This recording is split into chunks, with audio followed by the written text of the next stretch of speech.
akhlak Nabi itu bisa buat orang yang benci sama beliau jadi jatuh hati kepada beliau. Kalau kita udah jatuh hati jadi benci. Kebalik. Nabi orang yang marah kepada beliau jadi jatuh cinta. Kita hampir jatuh cinta jadi marah. Kebalik nih akhlaknya. Berarti kita harus belajar banyak nih dari Rasulullah tentang akhlak. Beliau tuh bisa bikin seorang perempuan yang suaminya baru terbunuh, ayahnya terbunuh, pamannya terbunuh, saudaranya terbunuh dalam perang Khaybar. Yang dia bilang orang yang paling saya benci di muka bumi adalah Muhammad. Terus tiba-tiba yang namanya Muhammad datang menghampirinya di dalam tendanya, ditemani oleh beberapa orang sahabat. Lalu kisah itu diriwayatkan, Nabi datang dengan raut wajah yang penuh empati. Dengan raut wajah yang penuh empati, bukan raut wajah orang yang sebagai pemenang perang. Kan Nabi menang perang waktu itu. Sebagai seorang tuan, bukan, yang empati. Yang kayak sahabat banget gitu. Datang Nabi duduk di sebelah Sofia. Sofia diam aja, marah banget. Cuma dia gak bisa ngapa-ngapain karena dia berstatus tawanan perang. Mau gimana coba? Mau dia tusuk? Gak bisa, dia sendiri. Dan dia takut bahwa dia akan diperlakukan seperti umumnya orang memperlakukan tawanan perang. Karena dia belum paham, belum kenal Rasulullah. Dia kaget ketika Rasulullah SAW minta maaf sama dia. Kaget, gak ada cerita orang dalam perang yang menang minta maaf kepada yang kalah. Ada gak cerita kayak gitu? Gak ada tuh. Yang menang minta maaf sama yang kalah. Maaf ya kami menang.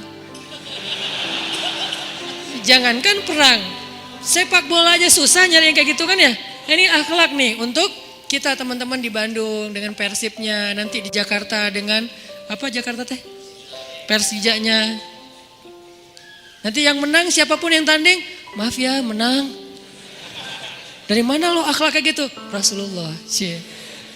Karena yang itu lebih serius loh daripada bola. Bola kan cuma permainan, entertain, olahraga kan. Gak seserius perang. Perang itu serius. Kalah itu meninggal artinya terbunuh. Kalau kita kalah paling ya kurangin apa? Nggak dapat skor gitu, nggak dapat poin. Kalau itu kalah terbunuh. Nabi datang minta maaf dengan ekspresi empati yang tinggi, yang dalam. Nabi itu kayak ngerasain banget perasaan Sofia. Minta maaf, menjelaskan. Sofia, maaf ya, aku ikut turut berduka atas wafatnya ayahmu, suamimu. Sofia marah banget. Terus Nabi menjelaskan apa yang terjadi. Aku tuh udah ngasih kesempatan agar kita gak usah berperang, tapi mereka terus menyerang. Maaf ya, ngejelasin lagi. Maaf ya, ngejelasin lagi. Berjam-jam. Seolah-olah Nabi yang minta pengampunan kepada Sofia. Seolah-olah Nabi itu tawanan perang. Minta maaf, menjelaskan kejadiannya. Minta maaf, menjelaskan. Terus kayak gitu dengan ekspresi serius. Dan kelihatan banget lah ucapan dan ekspresi orang yang jujur kan kelihatan ya. Jujur bahwa beliau tuh empati banget, bahwa beliau juga berduka. Terus sampai Sofia dari yang tadinya lihat ke bawah nunduk marah, lama-lama ngelihat ke arah Rasul. Lihat ekspresi Rasul serius banget, malah dia jadi kasihan. Sampai akhirnya dia jatuh cinta kepada Rasulullah SAW. Kata Sofia, ketika Rasulullah SAW datang kepada saya, waktu itu dia adalah orang yang paling saya benci di muka bumi. Tapi dia terus meminta maaf dan menjelaskan. Meminta maaf dan menjelaskan. Sampai akhirnya dia menjadi orang yang paling saya cintai di muka bumi. Akhlak Rasul. Rasulullah gak mengatakan Allah berfirman wahai Sofia. Enggak, belum ke sana. Akhlak dulu, baru nanti ajarin. Tarbiyah namanya kan ya.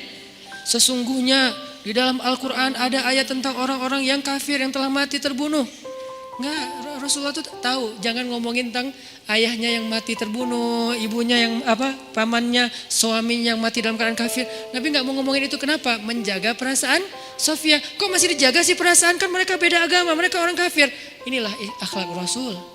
Sehingga Nabi membahas yang membuat Sofia merasa kayak dihargai. Sebagai seorang janda, sebagai seorang perempuan, sebagai seorang yatim. Sebagai seorang tawanan. Sehingga dia takjub dengan akhlak Nabi. Akhirnya dia cerita, ya Rasulullah, belum beriman udah manggil, ya Rasulullah, saya pernah bermimpi bahwa dalam mimpi saya melihat ada rembulan di atas kota Madinah, lalu jatuh ke pangkuan saya. Jibril turun bilang ke Rasulullah, apa maksud dari mimpi itu? Tahu gak Rasulullah apa maksud mimpi? Apa Jibril? Maksudnya rembulan itu kamu. Maksudnya dia akan jadi istri kamu di dunia dan akhirat. Rasulullah langsung, aduh gimana ya? Rasulullah juga orang yang ra'fah banget tuh. Bil mu'minina ra'ufun rahim tuh Rasulullah. Gak enak, kan dia masih janda baru meninggal suaminya. Masa saya lamar gimana ya? Kata Jibril, ya Rasulullah, Allah suruh engkau melamar dia untukmu. Menjadi istrimu di dunia dan di akhirat. Rasulullah dengan gak enak hati mengatakan, Sofia, aku ingin melamar kamu. Sofia, gimana ya? Itu mah cewek ya. Saya mencoba untuk menghayati kisah ini dari angle cewek elegan ya. Bukan cewek biasa, oh boleh gak apa-apa sih, gue sih enggak. Cewek elegan, cewek terhormat, cewek yang soleha walaupun belum beriman. Pasti dia gak akan bilang, Alhamdulillah Masya Allah, A-nya panjang gitu kan ya. Terus pakai emoticon berderai-derai, enggak. Dia terhormat. Dia akhirnya saya terserah gimana baiknya aja, menikahlah Nabi dengan Sofia. Modalnya apa? Akhlak.